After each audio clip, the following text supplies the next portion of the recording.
এবছর রোপা আমনের বাম্পার ফলন হয়েছে শেরপুরে, সেই সাথে ন্যায্য দাম পাওয়ায় খুশি কৃষকরা।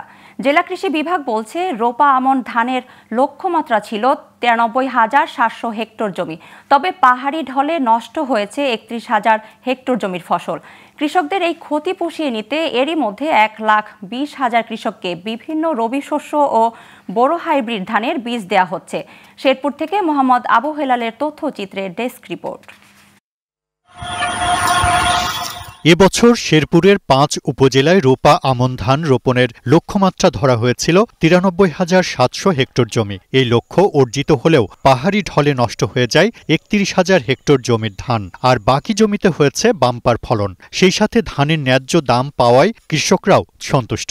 গতবার চেয়ে এবার ফলনও বেশি, মোটামুটি ভালো হয়েছে এবং দামও বেশি হয়েছে। মোটামুটি ভালোই হয়েছে, আমাদের এই ধানের বাজারও মোটামুটি ভালোই। কৃষকেরা ভালো আবাদ পাইতেছে, ফল পাইতেছে, দামও অনেক ভালোই আছে। পানি আসার পর তারপরে আমাদের ফলন ভালো হয়েছে, মোটা ধান বাজার ভালো।